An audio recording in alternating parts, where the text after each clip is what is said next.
नक्कीच अनुभव घेतील आणि शिकतील. बाकी भाषा वापरताना काळजी घेण्याची गरज आहे असं नक्कीच. वाटतं. नाही, बघा, भाषेविषयी तुम्ही मला प्रश्न विचाराल तर माझी भाषा काय असं परत प्रश्न विचारा.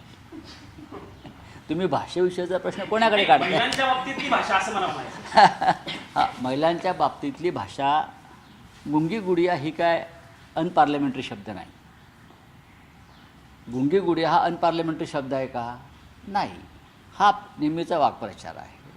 अर्थात त्यातून आता सुनेत्रा वहिनींनी काही गोष्टींचा अनुभव घेतला पाहिजे, शिकला पाहिजे. आणि हा जो विषय आहे हा सुनेत्रा पवार हा व्यक्ती म्हणून नसून राज्याच्या उपमुख्यमंत्री म्हणून आहे. लक्षात घ्या, त्यांना बारामतीत त्यांच्या घरी जाऊन कोणी प्रश्न विचारलेला नाही आहे. त्या राज्याच्या घटनात्मक पदावर आहे, त्यांनी शपथ घेतलेली आहे. बीडवर त्यांचं अधिपत्य आहे, त्यांच्या पक्षाचं.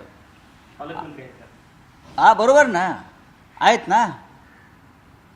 मग जर त्यांना प्रश्न विचारला असेल बीडचा लॉ अँड ऑर्डरविषयी आणि त्यांनी मौन बाळगला असेल तर पत्रकारांच्या भावना आणि त्याच्यावरती व्यक्त झालेल्या राजकीय पक्षाच्या भावना या समजून घेतल्या पाहिजेत. यापुढे सुनेत्राताईकडून अशा प्रकारचं मौन बाळगलं जाणार नाही अशी माझ्यासारख्यांची, त्यांच्या अजितदादांच्या चाहत्यांची अपेक्षा आहे.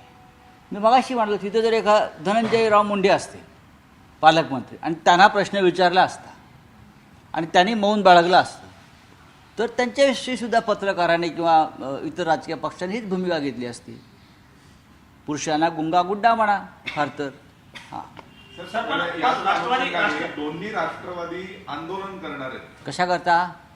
सुनेत्रा पवारांचा अपमान झाला नाही, मला माहीत नाही. बघा, आता कोण कशा करता आंदोलनं करतील मला माहीत नाही. ह्याच्यामध्ये अपमान व्हावा असं मला काय वाटत नाही. ठीक आहे, शब्द जपून वापरायला पाहिजेत वगैरे ह्या गोष्टी खऱ्या आहेत. पण हा अनपार्लमेंटरी शब्द असेल तर मग तो शब्दकोशातून काढावा लागेल. नाही, पण ज्या पद्धतीने काल सूरज चव्हाण राष्ट्रवादी काँग्रेस पक्षाचे युवकचे माजी प्रदेशाध्यक्ष आहेत अजित पवारांच्या पक्षाचे, त्यांच्यासह इतर काही पक्षाचे कार्यकर्ते थेट काँग्रेसच्या ऑफिसला गेले. आणि चुकीचंच आहे, या दोन्ही गोष्टी चुकीच्या आहेत. इंदिरा गांधींसारख्या टोलेजंग व्यक्तिमत्वाला सुद्धा गुंगी गुडिया म्हटलं होतं ना. तेव्हा आंदोलन झाले नाही, इंदिरा गांधींनी हे सहन केलं होतं.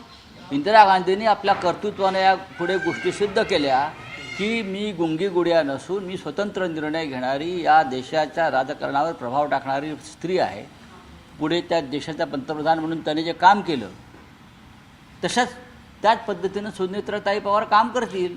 असे काँग्रेसच्या कार्यालयावरती हल्ले वगैरे करण्यापेक्षा त्यांच्या लोकांनी लोकांच्या प्रश्नांना उत्तरं द्यावीत. बरं, असं आहे की त्यांचा जो पक्ष आहे हा अमित शहांचा पक्ष आहे, हे सगळ्यांना माहिती आहे. मग अमित शहा जसे सध्या लपून बसलेले आहेत ती भूमिका त्याने स्वीकारली आहे का?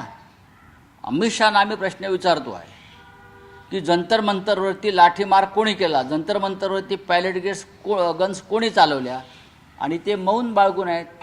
म्हणजे ते गुंगागुड्डा, त्यांना गुंगागुड्डा म्हणावं लागेल ना. मोदी गुंगागुड्डा.